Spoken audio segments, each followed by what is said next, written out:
était pratiquement les premiers à rentrer dans la vie professionnelle aéronautique, dans l'industrie aéronautique. Et je me rappelais, il y avait un de nos instructeurs qui nous disait à Dakar, vous les Africains, vous ne serez jamais de bons mécaniciens. Ah, ça nous a touchés. Et avec toute notre ardeur, on s'est mis au travail. Et notez par exemple que pendant près de 10 ans, on n'a jamais fait de revendication. C'est les jeunes qui sont venus après nous, qui se sont lancés dans les revendications parce qu'ils ont comparé les salaires qu'on avait et les expatriés avec les expatriés qu'on envoyait. Et il y avait une marge énorme. C'est là qu'on a, nous aussi, on a bénéficié des avantages de leur mouvement. Sinon, notre promotion, c'était moins. Aujourd'hui, dans l'aviation civile, c'est difficile à un État de créer sa propre compagnie. Il faut toujours se mettre ensemble. Air Afrique était un exemple unique. Un exemple où 11 États ont mis leurs efforts ensemble pour créer une compagnie aérienne. Et ça, c'était au lendemain des indépendances.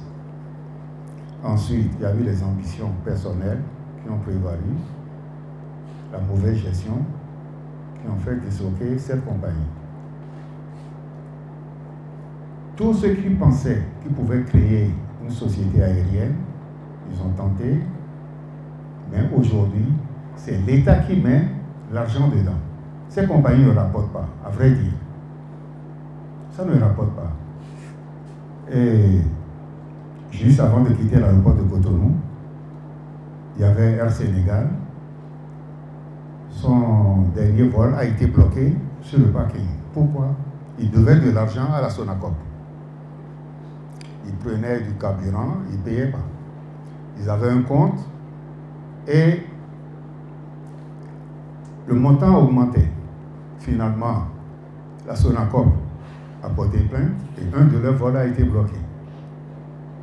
Il a fallu négocier pendant plus de 3 heures de temps, les passagers dans l'avion, avant qu'on arrive à...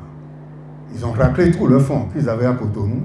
La direction à Dakar avait promis compléter et on a laissé partir l'avion.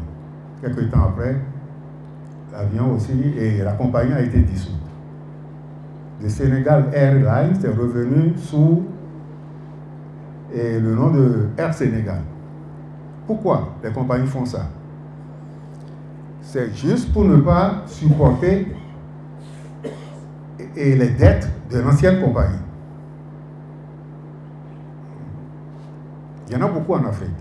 C'est juste le prestige. Aujourd'hui, moi je le confirme, que certains pays ont des compagnies, ont leur pavillon national. L'idéal, c'est de revenir au modèle d'Air Afrique. Aujourd'hui, le haut modèle d'Air Afrique, ou bien confier au privé. Confier au privé. Comme aujourd'hui à Lomé, Askai. Askai, c'est une compagnie. Les actionnaires, il y en a beaucoup au Bénin qui ont participé. C'est des privés. Il n'y a aucun État dedans.